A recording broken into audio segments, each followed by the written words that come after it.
Es para nosotros un enorme placer. Hemos invitado y estamos honrados de tener aquí con nosotros a Alex Roy, Alexon, que aparte de ser un pensador, un sociólogo y ha tenido una gran experiencia de gestión, también es un amigo personal, muy querido, y en ese sentido también estoy muy emocionado de que él esté aquí, y también me honra que podamos compartir su palabra. Los que están aquí saben que nosotros somos el Centauro, como diría un compañero nuestro, una voluntad colectiva que intenta recrear, repensar, resignificar y también retomar, ¿no?, la palabra de nuestro movimiento, de nuestro fundador, Juan Domingo Perón, sobre todo en esta casa, que también tiene que ver con esa palabra. En el caso de hoy, dentro de este ciclo que llamamos actualización doctrinaria o actualización en general, porque creo que nuestro movimiento necesita una actualización cuasi metafísica, digamos, para poder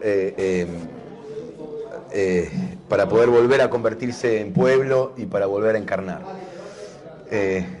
Alex ha trabajado un fenómeno muy particular que a nosotros nos sirve especialmente dentro de este ciclo, que es el fenómeno de lo común, aquello que hace que todo exista, que todo se comparte, que todo se convierta en eventual organización y, por supuesto, en amor, que es una cosa que a mí en particular me preocupa. Eso que es común dentro de este ciclo de actualización es una pata muy importante para pensar el trasvasamiento y la reencarnación posible de un pueblo en el amor y en la organización. Y es por eso que vamos a invocar, digamos, al pensamiento de Alex para que justamente nos ilumine, ¿por qué no? Sobre, acá que está la luz, que nos ilumine justamente sobre esta cuestión de lo común, esta cuestión que se organiza y se convierte en tercera posición, se actualiza y también se convierte en organización comunitaria, esa palabra que acompaña siempre al pensamiento del justicialismo y que tiene esa tendencia a volver a encarnar, como la palabra y el canto de Nicolás, la palabra de Leonardo acá presente, del maestro Leonardo Fabio, y bueno, y también la de Alex. Y para eso he pensado que, bueno, siendo que Alex es, aparte de un exquisito sociólogo y un militante, pensador, justicialista, es el antiguo presidente, el reciente presidente del Instituto Nacional de Economía Social y Cooperativismo, y es por eso que también le vamos a pedir que nos ayude un poco a pensar cómo eso se actualiza y cómo está ese tema hoy por hoy. Para eso siempre traemos la palabra de Perón, en un discurso que justamente dedica a Perón a los cooperativistas. Ahí les voy a decir la fecha. Esto es del 30 de noviembre del 47. Así que estamos recién asumiendo los destinos de este pueblo. Y Perón dice, para introducir un poco la palabra de Alex: señores, nosotros sabemos lo que hacemos. No estamos improvisando, no estamos realizando sin plan. Tenemos un plan perfectamente establecido, y en cuanto a lo de que los cooperativistas coinciden totalmente con el gobierno, yo lo sé, lo he sabido siempre. No es el primer contacto que tengo con los cooperativistas. La ley de cooperativas ha sido creada para nosotros, porque nosotros tenemos interés en desarrollar el cooperativismo, que es el único que nos puede ayudar para barrer definitivamente los monopolios. La independencia económica por la cual nosotros hemos luchado denodadamente, ¿a quién va a favorecer especialmente? Va a favorecer a todos los sectores argentinos, pero especialmente al campo, que es lo que ha pagado el colonialismo hasta nuestros días. Todos los imperialismos del mundo han bebido y han engordado en los campos de sus colonias, no en las ciudades. De manera que nuestra lucha contra el imperialismo y contra el colonialismo y contra los monopolios internacionales, que son los instrumentos de ese imperialismo, por una independencia económica, permitirá que el día que ello esté consolidado, cada argentino y cada argentina tenga unos cuantos pesos más en el bolsillo. Es palabra del señor, con ustedes, Alexandre Roy.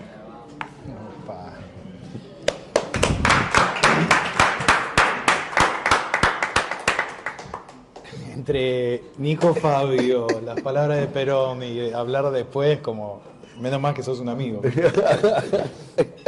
Porque si no... si no, ¿qué más ponemos antes?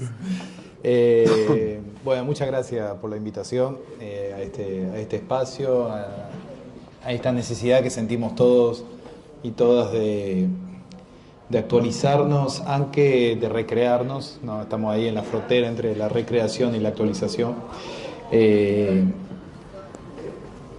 de pensar un poco desde el cooperativismo, voy a decir, lo que significa la actualización doctrinaria hoy y que nos aporta, porque desde el cooperativismo, porque finalmente no hay que pensar solamente el cooperativismo como una subforma de organización que, como bien decía Perón, en otros textos, digamos, la economía justicialista es el cooperativismo.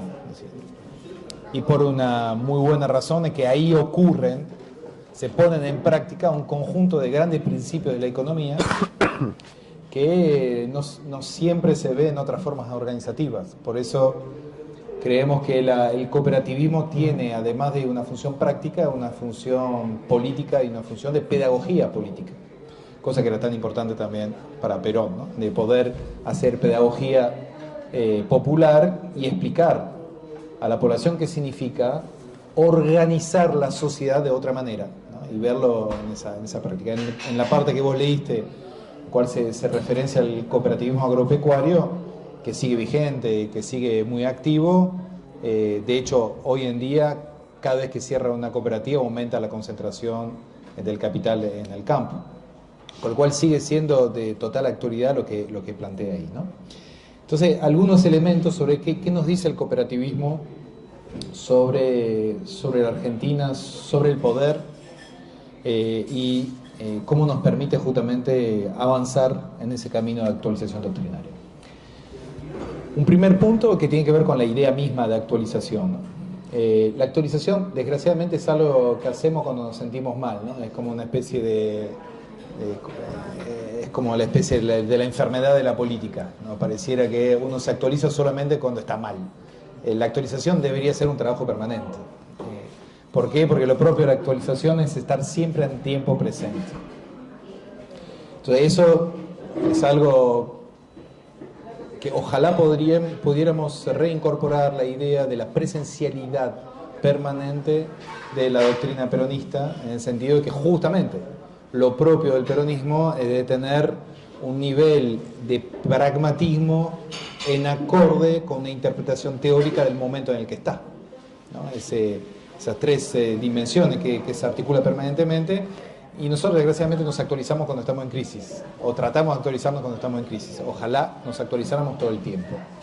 Segundo, que el propio proceso de actualización tiene que ver con la concepción del poder. Y la concepción del poder es que la transformación de una sociedad tiene que ver con la transformación de sus relaciones de fuerza. Y eso es algo que se fue perdiendo inclusive en la concepción de la política, ¿no? Hacer política no es hacer políticas públicas desde el Estado, sino que hacer política es modificar las relaciones de fuerza en una sociedad particular. Con lo cual, para poder modificar una realidad hay que modificar las fuerzas existentes en tiempo presente, no en consideraciones abstractas y desvinculadas de la historia. Con lo cual, para poder modificar las relaciones de fuerza en un tiempo presente, es clave saber en qué mundo estamos. Por eso esa práctica tan sana que tenemos en el peronismo de arrancar siempre por la situación internacional, que, como bien decía el general, ahí donde está la verdadera política, la que se pone en juego, ¿Y cuál es el problema que tenemos hoy en día? Es que el mundo no está estabilizado.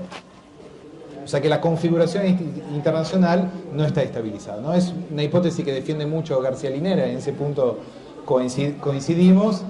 ¿Por qué hay tantas victorias cortas y derrotas cortas? Dice, porque básicamente a nivel internacional el capitalismo no está estabilizado, con lo cual vos pareciera que acomodás la configuración de gobierno a una realidad internacional, pero esa realidad muta, con lo cual queda desfasado todo el tiempo y por eso, dice García Linera, hay victorias y derrotas cortas. Bueno, con más razón, entonces la actualización tiene que ser un ejercicio permanente porque la modificación de la realidad internacional es veloz y cada vez más veloz. Y esa dimensión transicional de la realidad internacional nos va a atrapar cada vez más. Por eso es importante que esa práctica que instalamos en tiempos de crisis la tengamos como una práctica permanente. Eso en cuanto a algún elemento sobre la cuestión de la actualización. Y ahora sí, ¿qué aporta el cooperativismo para pensar la toma de poder hoy, para pensar la transformación social hoy y para pensar, por ende, la actualización doctrinaria? Porque estamos para eso, ¿no? La actualización doctrinaria es para la toma de poder, no es para una discusión in abstracto. Bueno, ¿qué nos permite, qué nos aporta el cooperativismo para la toma de poder, dicho en otros términos? Bueno, ahí hay cuestiones muy interesantes sobre de dónde proviene el cooperativismo en el mundo y en la Argentina. Primero, para aquellos que no lo sepan, el cooperativismo es una figura inventada por los obreros en el siglo XIX, o sea que no es una elucubración teórica en algún economista alemán o austríaco, sino que tiene que ver con obreros que tenían que resolver un problema muy concreto y siempre se referencia a una experiencia que son los pioneros de Rochdale en Inglaterra, que organiza una cooperativa de consumo, que fueron las primeras formas cooperativas que hubo y donde definen resolver los problemas de la clase obrera desde una estrategia de autonomía en relación al capital. Al mismo tiempo iban creciendo los sindicatos, que tienen una estrategia de organización colectiva para confrontar y negociar con el capital los intereses de la clase obrera. Pero finalmente el sindicalismo y el cooperativismo tienen el mismo origen, que es un origen de organización de la clase obrera frente al capital, unos organizándose para negociar con el capital condiciones salariales, etc., y otros organizándose para construir autonomía frente al capital. Pero son dos estrategias para combatir el capital. ¿Sí?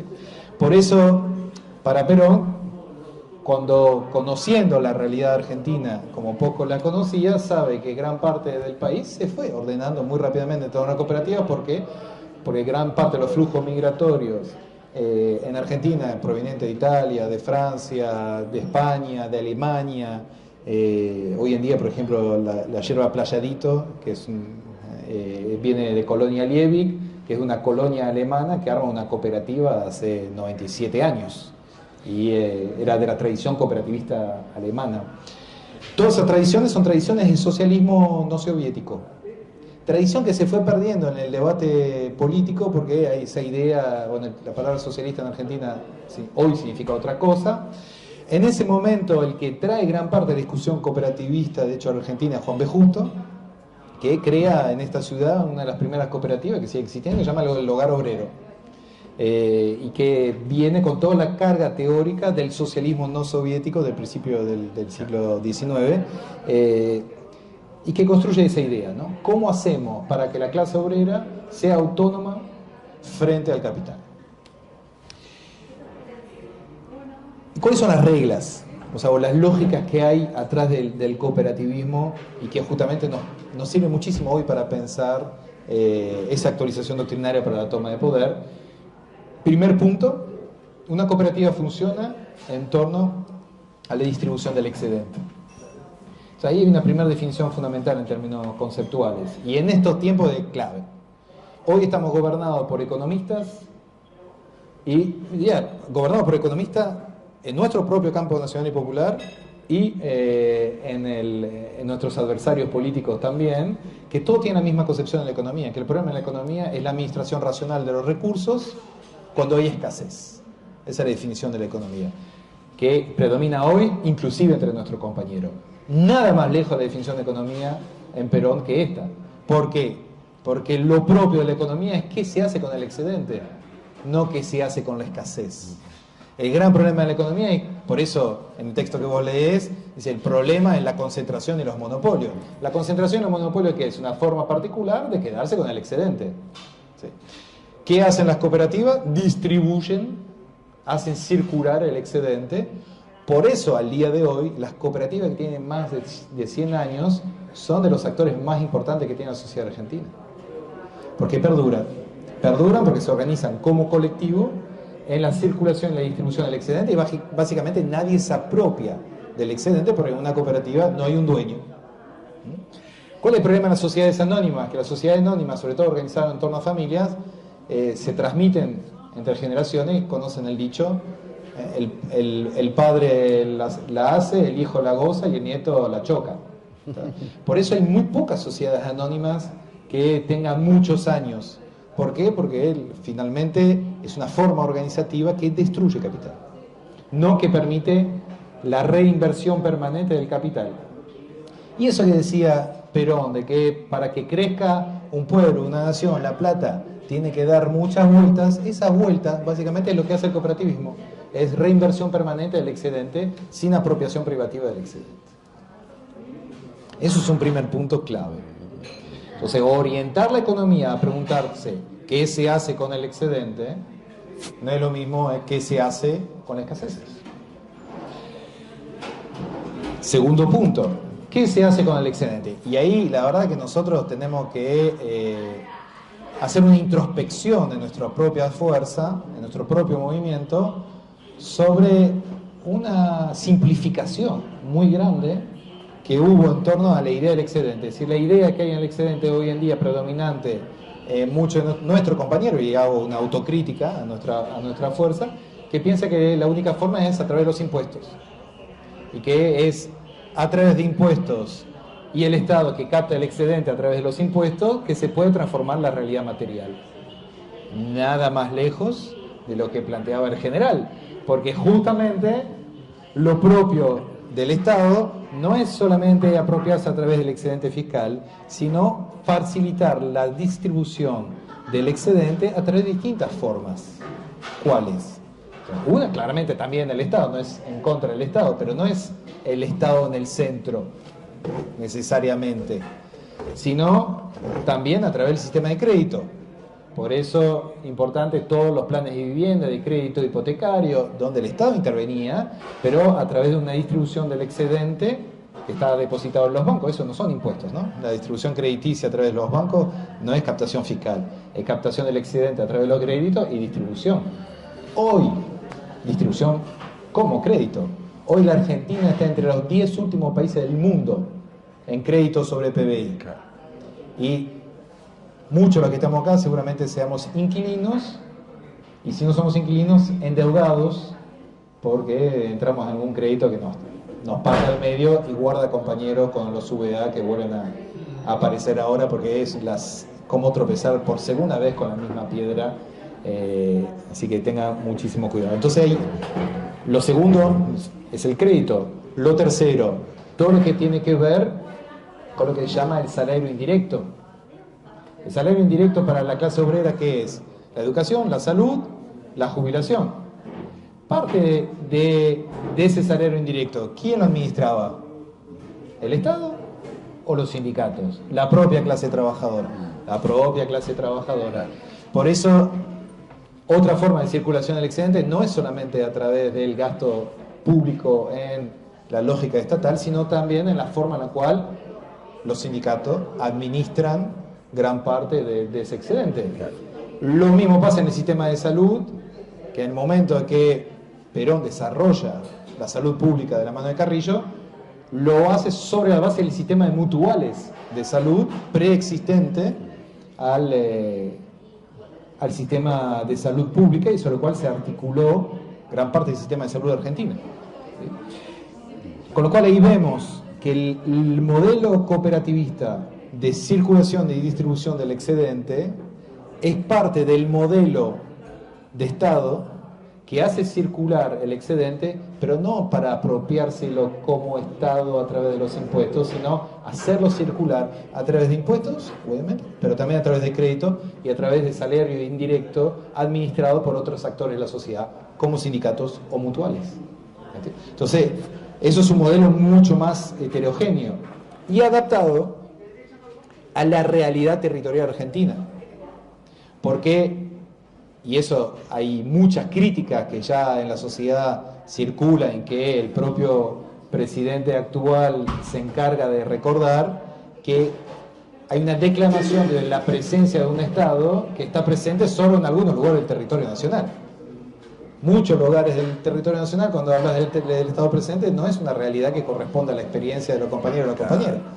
Con lo cual, esa disonancia entre una declamación de un Estado presente y un Estado que no está presente genera enojo, rechazo. Con lo cual, ¿eso significa que el Estado no tenga que estar presente? Sí, pero no alcanza en nuestro territorio. Y eso es algo que también Perón había entendido. Y por eso, en muchos pueblos de este país, la dinámica de la construcción de lo común pasa muchas veces por actores como cooperativas. Hablamos antes con los compañeros de las cooperativas eléctricas, presente a través de los sindicatos, a través de las cooperativas, a través de las mutuales. Entonces es otra concepción del Estado. Y esa concepción del Estado, y eso nos lleva a otro punto, es un Estado donde la sociedad forma parte del Estado. Y esa es otra curva que nos hemos comido, hablando de actualización doctrinaria. Que pensamos, o sea, nos comimos la curva del Estado liberal, de que está el Estado con profesionales de la política y la sociedad por fuera del Estado. Nada más lejos de lo que dice Perón. Porque en el peronismo la sociedad está adentro del Estado. Con lo cual, claramente, ¿qué mejor que un sindicalista en el Estado? Hablando de trabajo. ¿Qué mejor que alguien que viene de las organizaciones sociales, que conoce los barrios, que esté en el Estado?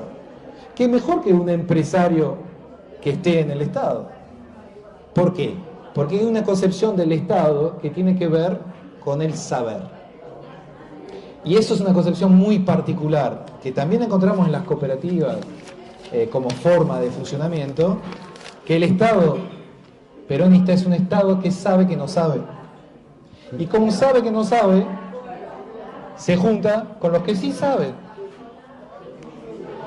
Y los que sí saben aportan un saber a un Estado que no sabe. Entonces la inteligencia del Estado peronista no es la arrogancia de científicos que piensan que ya saben, sino la humildad de quienes no solamente escucha, y ahora vuelvo al concepto de escucha, no solamente escucha, sino que abraza la realidad del otro, porque la sociedad está adentro del Estado. Estas cosas que se instaló en la sociedad de los dos lados del mostrador, que es una abominación conceptual, es justamente lo que refuerza el Estado liberal de separación, es el Estado burgués por excelencia, ¿no? Donde el Estado está en manos de los que saben, de los que ya saben. Ahora, lo propio de la lógica popular es justamente saber que no se sabe, y entonces confiar en el saber del pueblo, confiar en el saber del pueblo a la hora de transformar su realidad. Eso es otra concepción del Estado. Y en el cooperativismo es exactamente lo que pasa. ¿Por qué? Porque como los procesos de decisión son procesos colectivos, se agregan, se multiplican los saberes obreros. ¿Sí? Estamos acá en una cooperativa de trabajo. ¿Qué es lo propio de la cooperativa de trabajo? Que es muy probable que el que esté sirviendo sepa cosas sobre los platos que se sirve que en la cocina se ignora.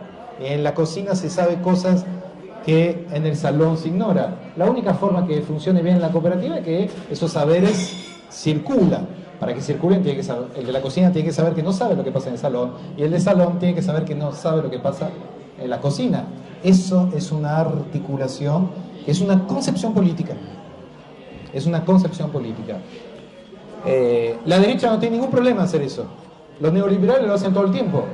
Si yo te traigo a este que es experto de petróleo y lo pongo como ministro de energía, Nosotros nos indignamos, en general. Yo no sé si me indignaría tanto. O sea, el problema efectivamente cumple su función, ese señor. El problema es que nos indignamos también cuando un sindicalista o alguien de una organización social va a lugares del Estado. No, mejor dejémoslo a los profesionales de la política. ¿Queremos actualización doctrinaria? Dejémonos de pensar como fuerza política conducida solamente por profesionales de la política.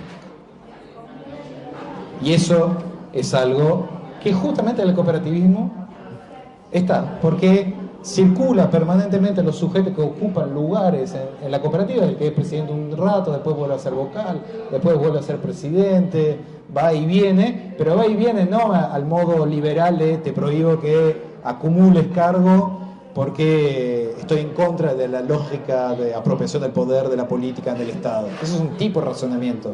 Hay otro razonamiento que circulen los saberes en el Estado, de tal forma que el Estado sea más inteligente. Entonces, circulación del excedente es fundamental como concepción económica, en contra de la idea de la escasez. Un Estado con la sociedad adentro, porque es un Estado que sabe que no sabe, y que por ende se vuelve más inteligente porque articula con el conjunto de saberes. Tercero, un afecto, o sea, lo propio de las cooperativas funciona con algo que se llama affectus societatis. O sea, la sociedad funciona si hay afecto común. El problema es que hemos construido una forma de la política organizado en torno a la lógica del amigo-enemigo que no permite una afectividad común. Eso no significa que no haya adversario en la política, pero hay un punto que hay algo que supo hacer el peronismo, que es construir un proyecto nacional. Y el proyecto nacional se construye con todos, no con algunos. Que después en la política uno disputa el sistema de poder, el sistema de relación, quién está en el gobierno, pero en el gobierno ¿de qué? De un proyecto nacional. ¿Sí? Entonces es muy distinto, porque pasamos del amigo-enemigo a la idea del adversario. Y por eso le permitía a Perón decir que finalmente peronistas somos todos, ¿no? ¿Por qué? Porque todos los que comparten un proyecto nacional de tipo peronista. Después podés tener radicales, libertarios, socialistas, que buscan tomar el poder. Pero hemos perdido de vista que lo propio de nuestra fuerza es construir un proyecto nacional. ¿Con qué? Con la fuerza que hay en la sociedad realmente existente. Eso no es solamente pragmatismo, es la comprensión de cómo se mueve una sociedad. Entonces nosotros pensábamos muchas veces que la sociedad se mueve sobre la base de políticas públicas en el Estado. Y eso hizo que no modificamos en los últimos 20 años, no modificamos una sola institución de este país.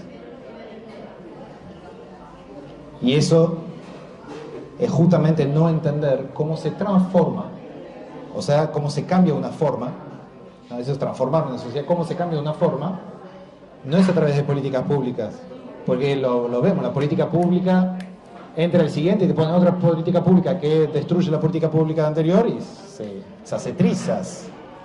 La política pública no constituye un proyecto nacional. Lo que constituye un proyecto nacional es la construcción de instituciones. Entonces sí, es grave que sigamos teniendo la ley de entidades financieras de dictadura para pensar el sistema bancario. Por eso tenemos el crédito que tenemos. Sí es grave que no hayamos modificado nada en la Constitución del 94, que es una Constitución liberal. Sí es grave que tengamos el mismo Estado que los 90, que fue un Estado neoliberal. Sí es grave que no tengamos creatividad monetaria, porque efectivamente hoy estamos en un momento en que tenemos que crear una nueva moneda. Sí es grave que no hayamos sabido actualizar la realidad normativa del trabajo en función de la realidad del trabajo hoy. O sea, defender el empleo, sí, pero además incorporar la economía popular, además incorporar todo lo que es el sector cooperativista a la lógica del trabajo, incorporar el trabajo de plataforma, los delivery. ¿Por qué un trabajador de Rappi es parte del proyecto nacional? ¿O no? ¿Y qué le proponemos? Nada. Absolutamente nada. Más bien pensamos que no debería existir. Y es ahí donde en general falla en la construcción del proyecto nacional, si uno piensa que algo que existe no debería existir. La economía popular, te guste o no, existe, son 7 millones de compañeros y compañeras. No es creo o no creo, existe. ¿Qué haces con esa política? Y no es vamos a esperar que desaparezca porque lo incorpora el empleo. Entonces una solución efectivamente es el cooperativismo. Cooperativismo como una forma de organización del trabajo, donde no hay patrón, en un mundo donde el capital se retira cada vez más de la organización productiva. Y ahí voy sobre ese punto, que me parece clave, porque justamente el cooperativismo es tal vez hoy, en el marco institucional que tenemos, la única forma organizativa posible para gran parte de los compañeros y compañeras de este país, pero que requiere otras instituciones. Por ejemplo, el sistema de seguridad social, protección laboral, ART, jubilación, que las cooperativas de trabajo desgraciadamente no tienen. Cooperativa de trabajo sigue siendo un trabajo muy precario. Hoy hay apenas 330.000 cooperativistas de trabajo en el país, ¿sí? Contra los 7 millones de trabajadores y trabajadoras que podrían estar organizados bajo forma cooperativa. Entonces, es clave que haya una normativa, una institucionalidad que corresponda a esa realidad. Y vuelvo a la cuestión del affecto societatis, que planteaba, ¿no? Nico, en la canción que cantaba antes, terminaron las palabras del tiempo de los abrazos. Bueno, es tiempo de los abrazos, ¿no? ¿Por qué es tiempo de los abrazos? Porque hay algo que está pasando en el momento actual que es tan difícil de entender y la sociedad se ha vuelto tan heterogénea que no alcanza, como dicen algunos, que hay que escuchar al otro. No es un dispositivo de escucha o de vista, que son los sentidos de distancia. Hoy a los compañeros hay que hacer mucho más que escucharlos. Hay que abrazarlos para olerlos. Y se lo digo en términos de desplazamiento sensorial, pues es muy difícil comprender la realidad del otro hoy en una Argentina como la de hoy. Los sectores medios, los que quedan, los sectores medios, los sectores altos, para entender la realidad del mundo popular, están muy lejos y no alcanza con una escucha culposa o emocionada de una realidad trágica del compañero. Tiene que haber algo mucho más profundo, realmente hacer cuerpo la experiencia del otro. Y es ahí también donde se construye un proyecto nacional, en la comprensión de la experiencia del otro. Y la experiencia del otro hoy es difícil de entenderla solamente con la palabra. No alcanza, porque la experiencia es tan cruenta que tampoco uno sabe elaborarla en palabras. Por eso los dispositivos sensibles son tan importantes, por eso me alegra que Nico haya estado antes, porque si hay algo que nosotros supimos construir, es justamente sinfonías sensibles. Y eso el cooperativismo lo tiene claro, porque la cooperativa funciona si hay affecto societatis. Si no, estalla. Lo que hoy no significa que no haya conflictos, quilombo, pelea, pero la clave es que haya una idea de un proyecto en común. Bueno, eso trasladado, la cooperativa trasladado a la idea del proyecto nacional, es que tiene que haber un afecto en común que nosotros podamos construir. Y ese afecto en común hoy está en algunos de los valores que nosotros defendemos, pero que sin embargo no logramos del todo transmitir. ¿Por qué? Porque justamente las instituciones que deberían ser los engranajes que hacen circular esos valores que nosotros defendemos, no funcionan. No funciona. O sea, si nosotros decimos que la amistad es un valor fundamental para nosotros y el colectivo es un valor fundamental para nosotros, ¿dónde se actualiza la amistad? En el asado. ¿Y el asado dónde se come? en una parrilla. No, es muy concreto, ¿no? Porque la felicidad del pueblo son pocos elementos, ¿eh? El asado, cambiar el auto, un viaje al año, ¿qué más? Ayuden. El fútbol, la peña, mejorar la casa, la pasta del domingo, ¿no? Y ya estamos. Chapalmalal, y obviamente tener salud, educación, jubilación en el horizonte. Ahora, nos dan los dedos de la mano para hacer la lista de las cuestiones fundamentales que hacen a la felicidad del pueblo. No es tan complejo. Ahora, sin embargo, sí que la pregunta que nos tenemos que hacer es cómo hacemos para que cada uno de esos elementos se traduzca en algo real y concreto. Real y concreto. Entonces, la casa propia sigue siendo sueño o no. Por ahí muchos jóvenes ya ni siquiera están en su horizonte de deseo. Para nosotros que por ahí no somos tan jóvenes, sí, a mí me encantaría tener una casa propia.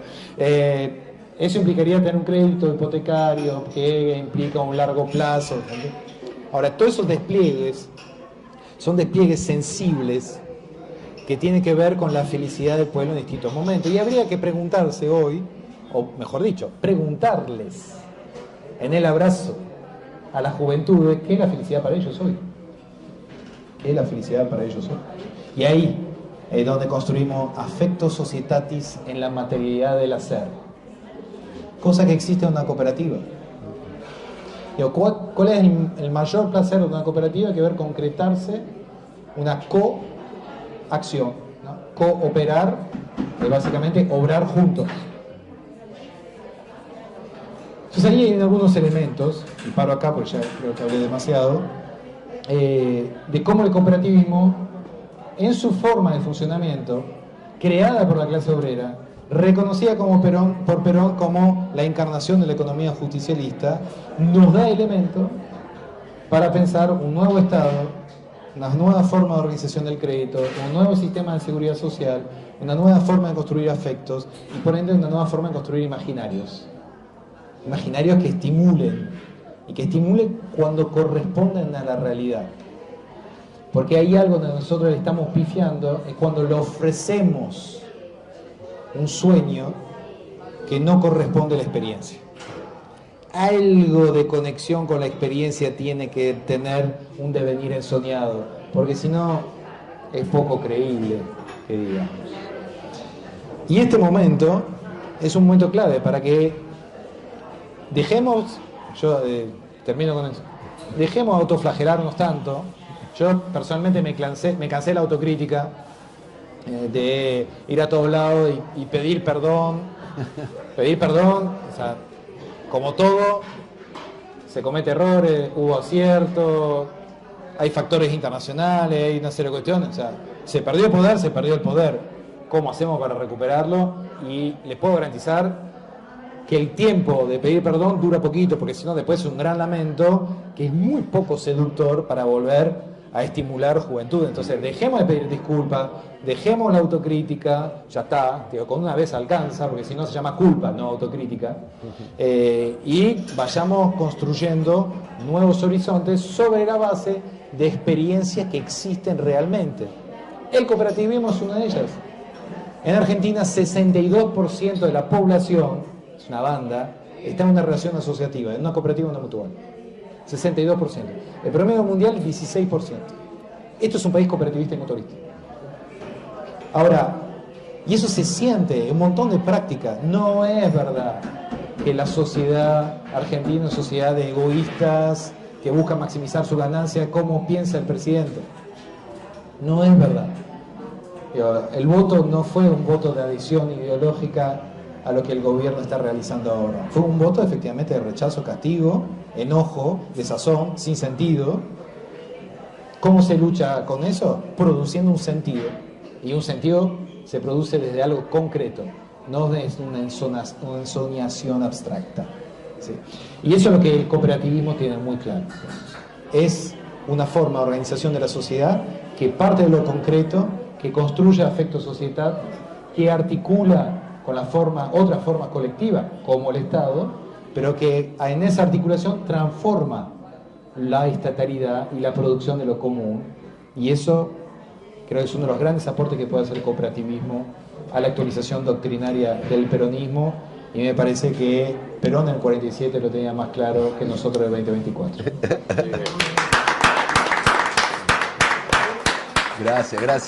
Gracias Alex, qué grandes palabras. ¿Alguno, una consultita? Agárrelo. Bueno, buenas noches, bueno, un saludo a la gente que estaba ahí, está del otro lado de su casa también, que nada, también hicieron algunas preguntas, yo voy a tratar de sintetizar para poder aprovecharte al máximo en estos momentos. Una parte de las consultas que nos hacían tienen que ver con en qué fue eficaz Milei en lo simbólico, en la batalla simbólica, que pareciera que es la que más importancia le está dando en estos momentos, ya que no metió una sola ley hasta ahora, pero hay una sensación de que, o sea, todavía no se rompió un contrato social con sus votantes. La otra parte de las consultas, y también mía, es, yo voy a poner mi ejemplo personal, pero me parece que proliferan muchos y me interesa mucho esto de Affectio Societatis, cómo reentusiasmar a los jóvenes que por ahí vienen de la pandemia. Mi hijo hizo el primer año en pandemia, porque fue una semana y después lo mandaron a la casa, por lo tanto, que esos chicos se criaron con un algoritmo que los fue llevando hacia determinados lugares, casi naturalmente, porque es como tomado como una cuestión de la naturaleza, pero no es para nada natural. Entonces, también cómo reentusiasmar a los pibes, cómo creemos que tiene que ver este momento y el rol de la juventud y de por ahí los cuadros intermedios, los cuadros auxiliares del peronismo nosotros que activar para que ese trasvasamiento también continúe. Y la tercera, que es como un poco el redondeo de las dos cosas, es ¿por qué? Y esto es una pregunta retórica, porque la tenemos, el peronismo siempre consigue las respuestas en colectivo. ¿Por qué cada vez que construimos clase media, esa clase media después nos terminamos dando en contra? Y son ciclos que antes eran de 10 años, hoy por ahí son de 5, de esto, de construir, avanzar y después tener que andar explicando como si lo que hubiéramos hecho hubiera sido malo, y de repente vienen estos niños terribles a romper todo y tenemos que seguir dando explicaciones. Yo no quiero dar más explicaciones y me parece que vos cerraste de una forma también correcta para no darles. A ver, las tomo en el orden que lo planteaste. Por ahí están casi que encadenadas. A ver, lo de Milei se parece mucho, desgraciadamente, a lo que pasó en el entre dos guerras del siglo XX, en los años 30 del siglo XX.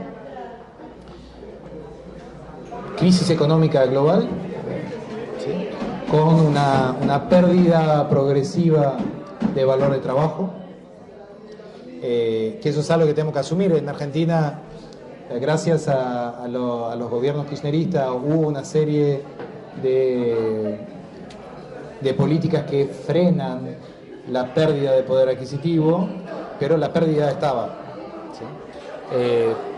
Por distintas razones, pero la pérdida material estaba. Segundo, hemos perdido la capacidad de producir sentido. Y eso no se debe solamente al gobierno, sino que lo propio del capitalismo financiero es que no es de esperar lo más posible. O sea, ponerte en sala de espera. Eso es la idea de la esperanza, ¿no? Nosotros, para contrarrestar eso, necesitamos pruebas muy concretas y materiales. Realidades efectivas ya.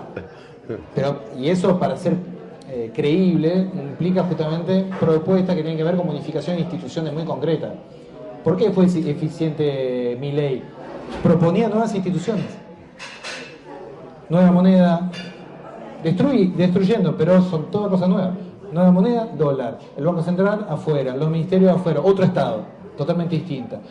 Una sociedad vinculada a los contratos tú a tú de Argentina Alberdi, que aunque se remita a 1853, igual parece algo novedoso, porque no es el mismo discurso que los 90, que era otro tipo de discursividad. Entonces ahí la eficacia simbólica reside entre un régimen de esperanza en un mundo sin sentido conectado a propuestas nuevas.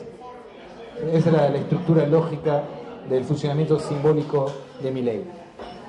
Y la frutilla del postre, para que funcione, es una posición autoritaria. ¿Cómo funciona la posición autoritaria? Por eso es una especie de neoliberalismo autoritario. ¿Cómo funciona la posición autoritaria? Tiene dos dimensiones clave. Primero, Milei se posiciona como el sujeto que ya sabe, que yo sé cómo resolverlo, él solo, distinto a la configuración de los 90. El que sabía era Cavallo, el que conducía era Menem, ¿no? No es lo mismo. Acá el que conduce es el que sabe. O sea, ya directamente... y todo el tiempo, está todo el tiempo un libro en la mano, el juego de los anteojos que tiene todo intelectual, y muchos jóvenes de hecho estaban convencidos que, o sea, porque se repetía, es alguien que sabe cómo hacerlo. Entonces el dispositivo del saber, que es una forma autoritaria particular, también para mí por eso el ataque a las universidades, o sea, una invalidación de otras formas de saber que no sea el saber del sujeto arriba. Y la segunda dimensión es el cuerpo enojado, que ya no tiene que ver con el discurso, sino con la identificación corporal, la empatía que produce el cuerpo enojado en una sociedad enojada. Y eso es muy eficiente. Por eso, contrariamente a lo que uno piensa, cada vez que hay un enojo, un exabrupto, una cosa que parece totalmente delirante, no es que pierde, gana. Se fortalece. Garpa. Sí. O sea, la locura en este momento no es contraproducente, es productiva simbólicamente porque genera efectos empáticos y paradójicamente produce efectos de autoridad. ¿Sí? Entonces, ahora, frente a eso, no funciona ni el amor vence al odio, no funciona. Pasó, compañero. Claro. Entonces, lo que funciona es que ellos odian a un otro, nosotros odiamos la injusticia. Pero odiamos la injusticia, no nos hagamos los boludos. O sea, por esa cuestión, ¿viste? Si no, no es creíble. Nosotros tenemos cosas en contra del discurso del odio.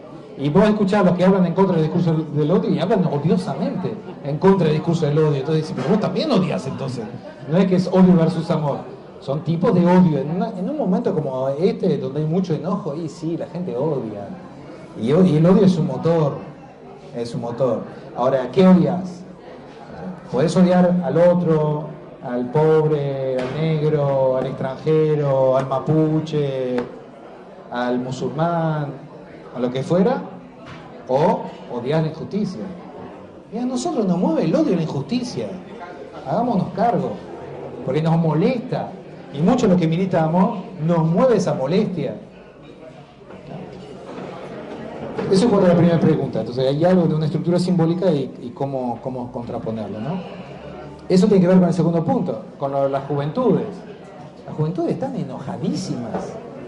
Están enojadísimas primero porque la tecnología hizo que se construyera una diferencia generacional, porque todo tipo que tiene más de 35 años se acerca a un joven diciéndole, vos estás alienada porque estás todo el día en el celular, yo a tu edad, cosa que es mentira, leía un libro por semana y jamás, no, además todos flasheamos que son todos Hegel, de otra generación, todos leen, todos, no es verdad, no es verdad. Entonces el diálogo tiene que ver primero con la aceptación de una realidad de la juventud que no es la misma que nuestra realidad, y el punto es una pregunta sobre esa sensibilidad. Y la verdad, yo lo que veo en la juventud es mucha sensibilidad, mucho afecto, mucho cariño, mucha demanda de colectivo. No veo una juventud aislada, egoísta, para nada, pero que no encuentran los puntos de escucha en otra generación, porque ustedes son frágiles, generación de cristal, ¿no? Todo. Y después que elegiste todo eso, dije, pero hablemos. ¿Qué es lo que querés? Y claro, el pibe te manda la mierda, porque dice, y bueno, si empezamos así, no, nada, y vuelve. Entonces, ahí hay algo que, primer punto, la primera forma para enamorar es respetar. Entonces, respetemos las juventudes en la forma en la cual que tienen hoy, que de vuelta no es la que algunos quieren, pero la que es. Entonces, partamos de ahí. Segundo punto, hay dos formas de seducir juventudes. La forma autoritaria. Y la otra, que viene hay un psicoanalista italiano que se llama Recalcati. Yo siempre lo cito para ese tipo de... porque hizo trabajo sobre la clínica psicoanalítica y tiene un libro que se llama El síndrome de Telémaco. Y qué es lo que ve, en ese caso, en las juventudes italianas.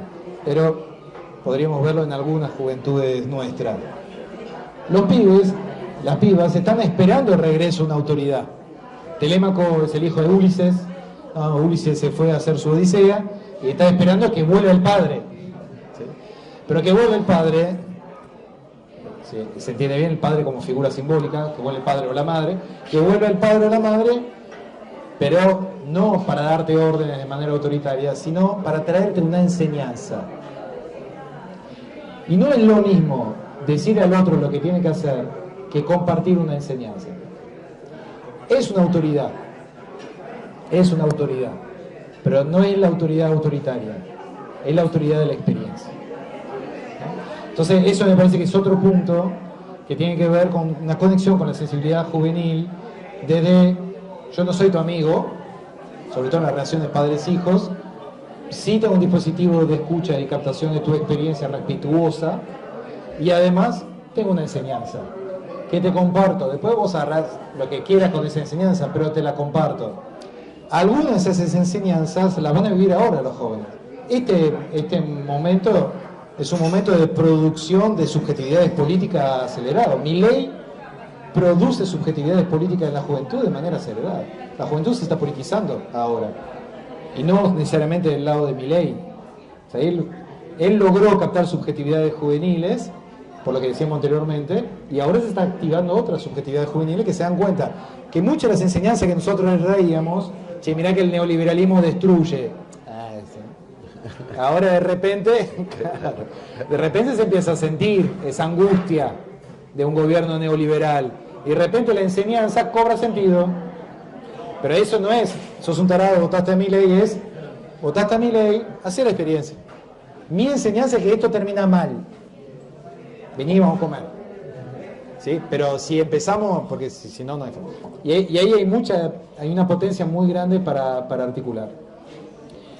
Y eso viene entonces al punto de que vos planteabas, ¿no? de las clases medias y de la modificación, ¿no? Cría cuervos que te sacarán los ojos, ampliar la clase media que te votará en contra, sería el traslado. Bueno, pero ahí el gran problema, hay me parece dos problemas.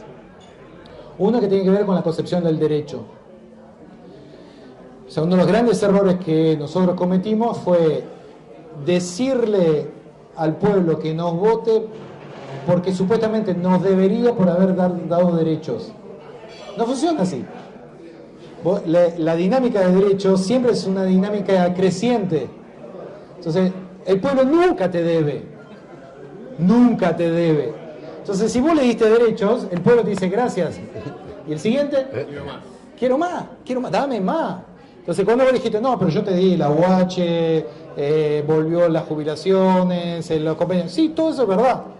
Buenísimo. Vos mismo dijiste que es un derecho. Como es un derecho, es mío. Entonces, ¿qué más? ¿Hacia dónde se puede ir?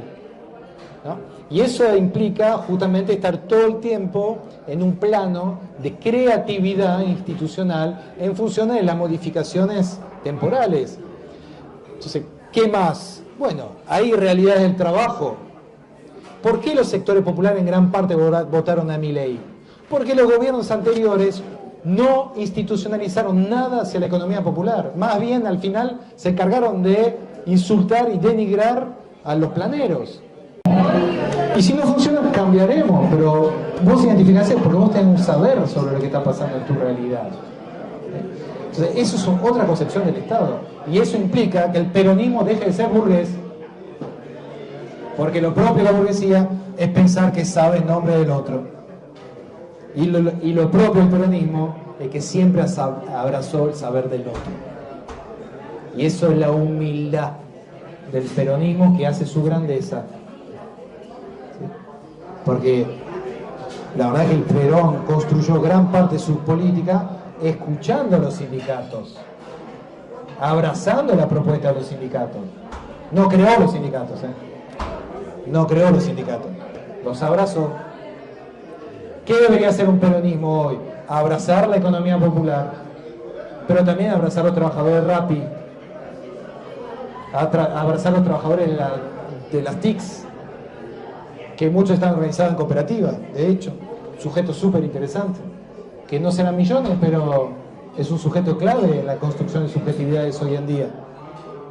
Abrazar, abrazar, abrazar, saber que no sabes, escuchar el saber del otro, instituir desde el saber del otro. Ese es el movimiento. No pensar que yo sé, porque soy un profesional de la política, o peor, porque estudié en la universidad, nunca hice política, voy al gobierno y aplico lo que estudié en la universidad en el gobierno y no entendés nada de la lógica de poder. No funciona eso.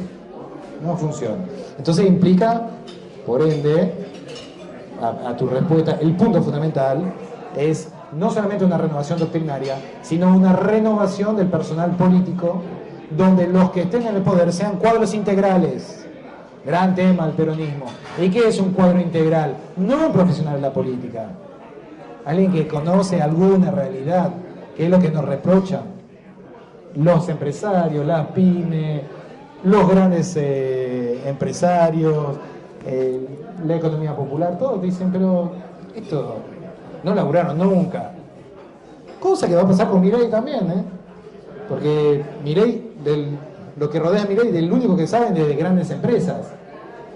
Las pymes están puteando, las empresas nacionales relativamente grandes también están puteando, los sindicatos, las organizaciones sociales, las juventudes en breve van a empezar a putear. Lo de ese estudiante el otro día es un quiebre. Pero si frente a eso nosotros no logramos no decir, yo ya sé lo que ustedes necesitan, pues vótenme porque sé. No, es construyamos, a ver, cuál es el deseo de las juventudes, el deseo de los laburantes, el deseo de la economía popular, el deseo rápido. Y cómo ese deseo lo construimos una política común. Ese es nuestro trabajo. Entonces las clases medias efectivamente se instalan en un dispositivo de inverso, o sea, vos me debes a mí, o sea, el Estado me debe a mí, pero entre otras cosas porque no sabemos captar sus nuevas aspiraciones, esa cuestión de la clase media aspiracional, que puede ser viajar a Miami. El peronismo era la casa californiana. No, es un deseo. Después vemos cómo hacemos con ese deseo. Lo que sí me queda claro, que si vos obstruís ese deseo, y te va a ir mal. Ahora, vos no elegís el deseo del otro. Ahora, ¿querés gobernar? ¿Querés tomar el poder? ¿O querés tener razón? Bueno, lo propio del peronismo es justamente... Estoy hablando de tomar el poder. Y tomar el poder no significa tener razón.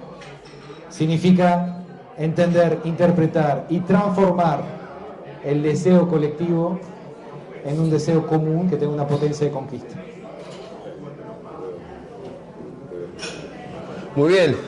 ¿Alguna más? Una más sería la última porque ya está movilizándose el... A ver, ¿le hacemos llegar? Ahora sí la última porque ya nos van a matar. Una pregunta breve, ¿no? Que me sorprendió, por ejemplo, durante la marcha de los jóvenes de la UBA, ¿no? Todas las universidades, la respuesta de Milei fue yo era el zurdo, ¿no? Y entonces estaba viendo cómo para él el discurso siempre está que la izquierda es la contra, ¿no? Entonces te quería preguntar, ¿qué es la izquierda, ¿no? ¿Qué está representando la izquierda en este momento? ¿Está aportando o no está aportando? ¿Es solamente una crítica totalmente a Milei y no aporta nada? No se une a nadie y siempre ellos hacen lo que quieren, ¿no? Bueno, ahí hay un punto clave, ¿no? Y lo voy a poner de manera más hipotética, o sea, estoy menos seguro de lo que voy a decir que lo que decía antes, que estoy convencido. Pero me parece que la forma en la cual muchos gobiernos de extrema derecha en América Latina, por lo mismo hacía Bolsonaro, ¿no? Todo lo demás son zurditos, en el sentido de los 70, o sea, comunista, marxistas, no está toda esa cuestión. Milei todo el tiempo está, de hecho la crítica de las universidades es que se enseñaba Marx en la Facultad de Ciencias Económicas. Ahí me parece que más bien lo que está pasando es que se está ordenando simbólicamente de tal forma que volvamos a un conflicto mundo liberal versus comunismo, porque se está estructurando el conflicto de Estados Unidos-China. Y ahí la posición geopolítica de Argentina, que es pro-norteamericana, claramente en este momento, va en el sentido de dividir el mundo en dos, como se hizo en los 70, y por ende es la antesala de una posición bélica, de una posición de guerra que va creciendo. Nunca hemos visto un presidente que no es militar vestirse de militar. Es raro. No sé ni siquiera si es legal usar el uniforme sin ser militar. Me parece una falta de respeto con la institución militar. Es más, Perón hizo lo contrario. Perón hizo lo contrario, pero se sacó si Perón se quería vestir era legítimo. Era militar, claro. Claro. Es que eso no está al pie, es un tema que nos debemos todos, es cómo el peronismo piensa la institución militar y cómo piensa volver a darle a la institución militar el lugar de orgullo que tiene que tener, porque es clave en un proyecto nacional tener una institución militar fuerte y actualizada, más en este contexto. Pero ahí, donde me parece que el juego que está haciendo Milei es volver y Milei no solo de muchos, volver a ordenar el mundo en torno a zurditos y liberales y organizar el conflicto global en Argentina. Ahí hay un gran peligro, claramente, que lo palpamos todo, es que la Argentina esté metido en medio de un conflicto que no es el nuestro y que paguemos costos altísimos para una realidad que hoy no es la nuestra, ¿no? Entonces hay que tener mucho cuidado y ir desarmando todo esto. Por eso, de volver a la idea de peronista, ni yanquis ni comunistas, es clave. Es clave en este contexto porque efectivamente es la tercera posición. Y escapar una vez más a la trampa de la división en dos que supo tener el mundo después de la Segunda Guerra Mundial y que hoy quiere volver a poner al orden del día. Gracias, Ale. Un aplauso.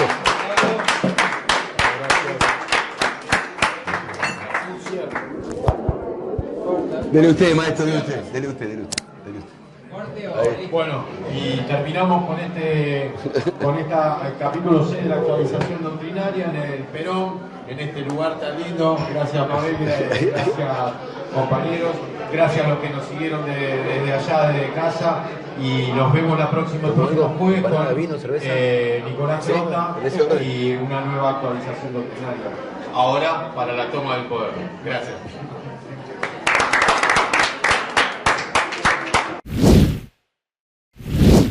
Bueno, buenas tardes a todos y todas, desde acá, desde un café con Perón, un lugar emblemático, un lugar histórico también, ¿no? Declarado histórico, Monumento Histórico Nacional, gestionado por una cooperativa de trabajo.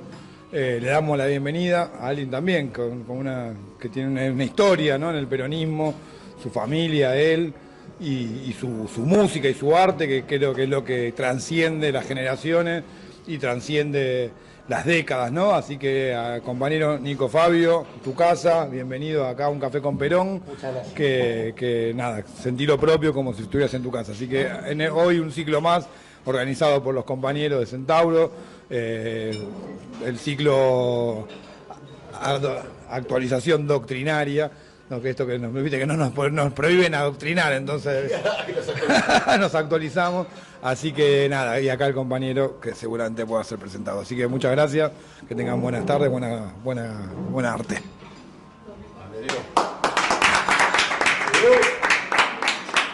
Muchas gracias. Hablamos de que se ha ideado hacer estos encuentros para volvernos a encontrar, para salir del letargo, del golpazo que nos dejó en el alma toda esta situación. Y justo tengo una canción que viene bien para estos momentos. Es una canción que escribí con un gran amigo, Falla Sosa, a nuestra amiga Jackie y a todos nuestros angelitos de Cromañón. Se da más tiempo en abrazos.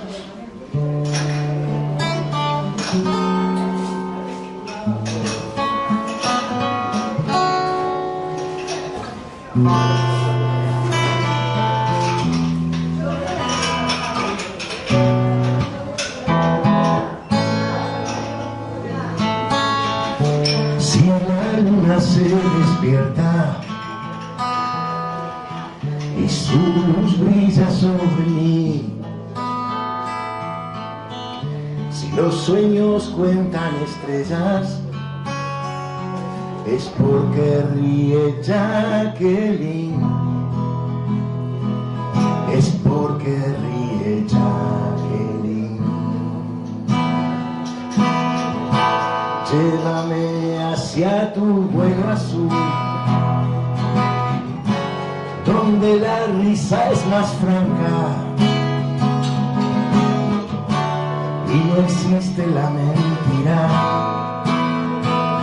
y se ven los ojos del alma, y se ven los ojos del alma.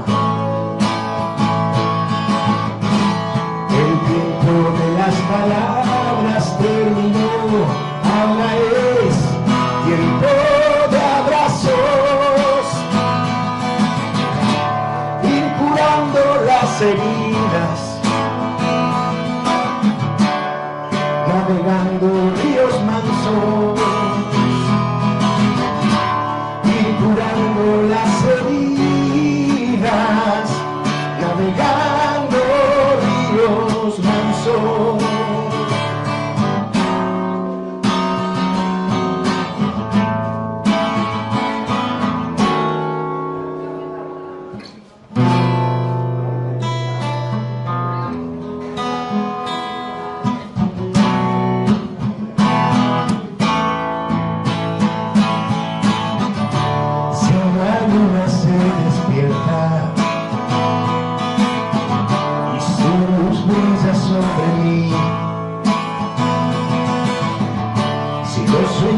Cuentan estrellas, es porque ríe Jacqueline, es porque ríe Jacqueline. El tiempo de las palabras terminó, ahora es tiempo de abrazos, donde habita la esperanza.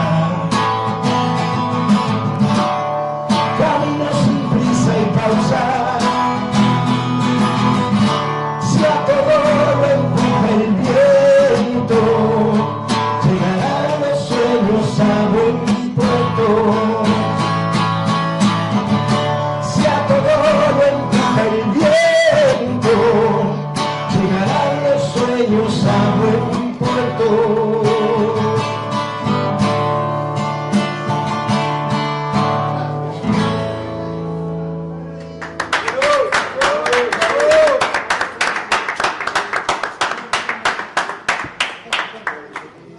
Bien, está.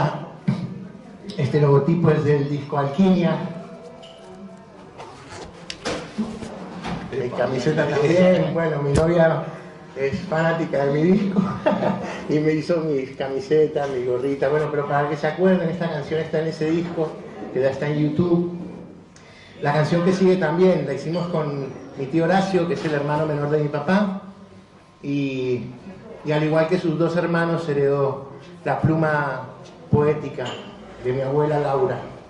Y el día que nuestro amado Diego Armando Maradona partió hacia la eternidad, para volver para siempre, eternamente, a quedarse entre nosotros, escribimos esta canción, que se llama Con mis alas tan alto.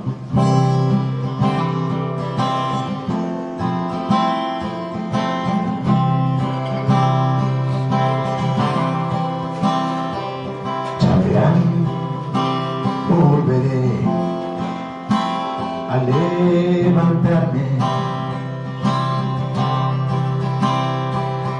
Esto ha sido un momento más.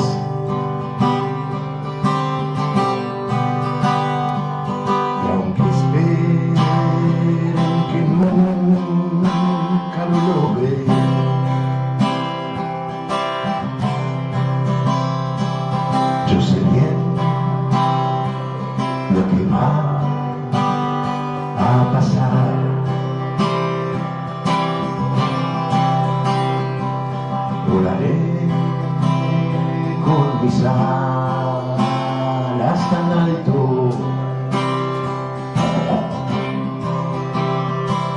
que jamás me podrán alcanzar.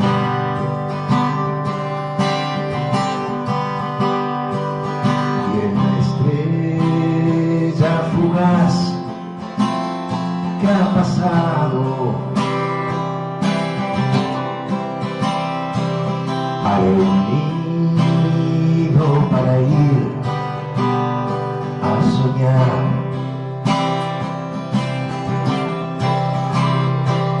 Y en mis sueños serán tan pequeños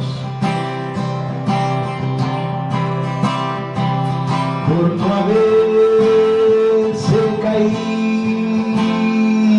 jamás. Porque aquellos que nunca cayeron no sabrán levantarse jamás.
Cruzaré fronteras a mi gusto, pasaré barreras en mi sueño, cruzaré caminos sin temor y llegaré a destino como un ganador.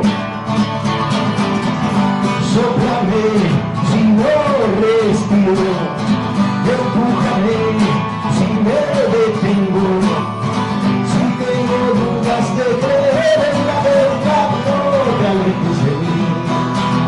Suerte, cuídame.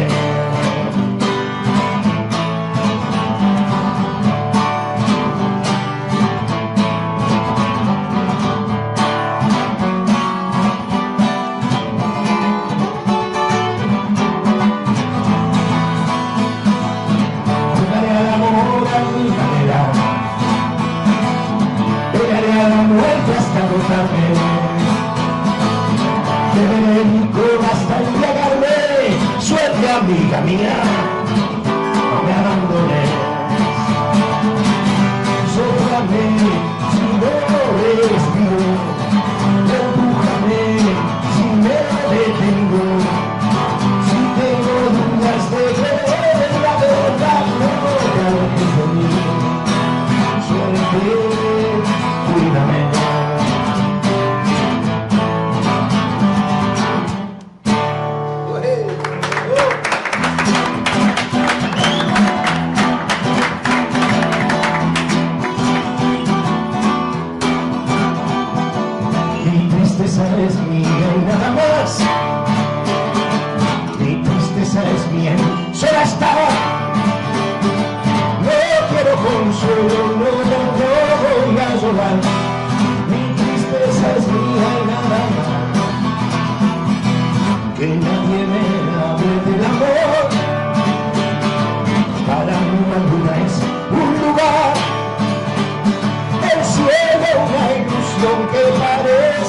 espacio, solo mi tristeza realidad. Ya no creo en nada, no creo en nadie más. Mi dolor es viento que el viento se llevará. Que nadie me hable del amor. Voy a irme solo en la ciudad. Llueve y es mejor. Vivo mi soledad. Mi tristeza es mía y nada más. Ya no creo en nada, no creo en nadie más. Mi dolor es viento que el viento se llevará. Mi tristeza es mía y nada más. Mi tristeza es mía, solo está. No quiero consuelo, no voy a llorar. Mi tristeza es mía y nada más. Mi tristeza es mía y nada más. Mi tristeza es mía y nada más. Mi tristeza es mía y nada más.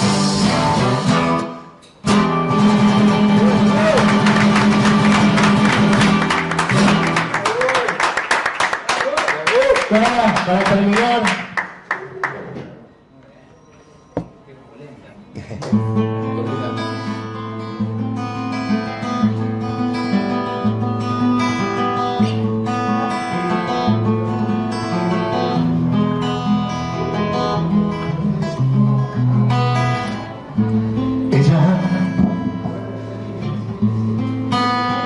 ella ya me olvidó.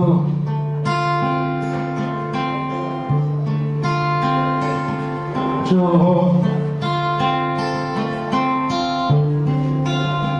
la recuerdo ahora.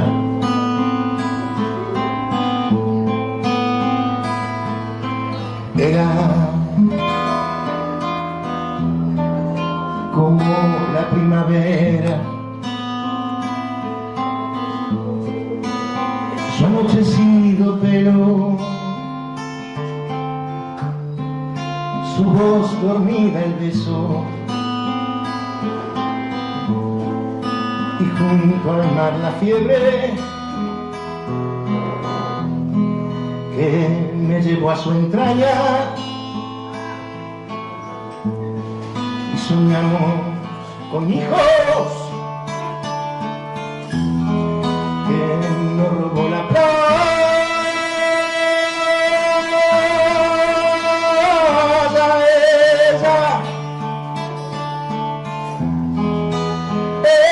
Ya me olvidó,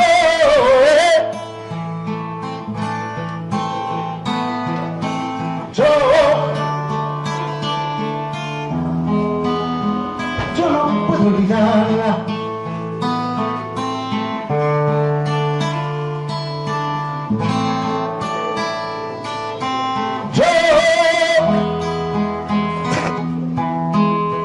Yo no puedo olvidarla.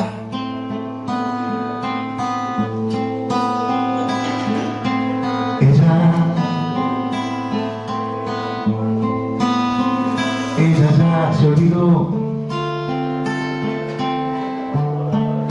de aquellas caminatas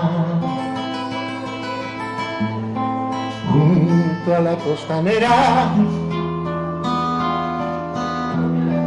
y el pibe que miraba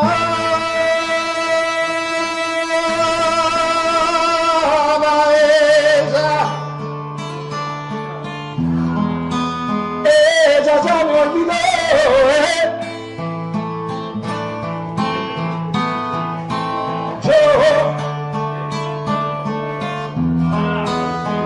yo no puedo olvidarla.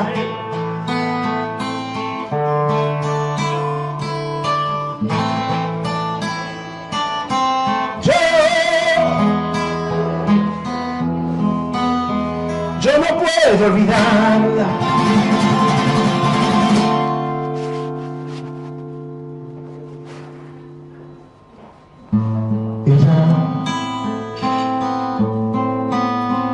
Ella ya me olvidó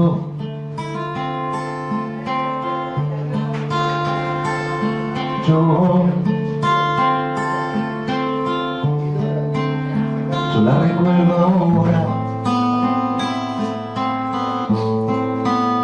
¿Cómo no recordarla?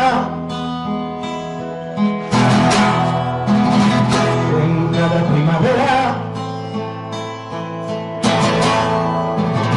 que será con la brisa.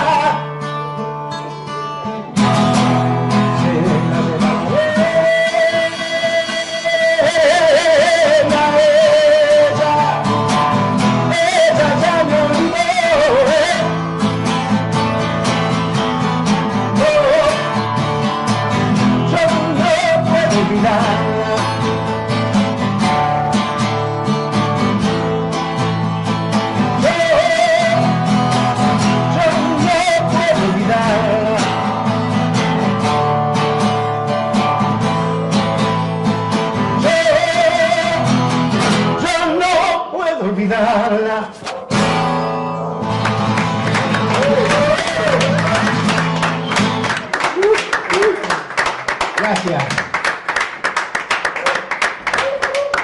Nico Fabio, señoras, señores. Qué honor, hermano, por Dios. Bueno, gracias. Uf. Entren al canal de Alquimia, van a ver esto con toda la banda.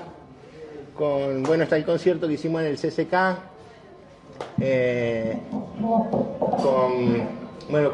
Con toda la banda, con grandes músicos y concierto que se llamó Celebración de la Obra Viva de Leonardo Fabio. Y pueden verlo completo, también escuchar los discos Alquimia 1 y 2. Y por mí, muy agradecido si lo comparten con sus compañeros, lo comparten en las redes. En fin, es un trabajo hecho es un sueño realizado después de muchos años de trabajo. Son muchos años de trabajo puestos en ese canal de YouTube y entonces eso es para mí también una oportunidad grande de poder difundir esto a todos los compañeros, compañeras, compañeros. Y bueno, y ahora viene una linda charla y después de la charla los esperamos allá en la Valle de Rodríguez Peña.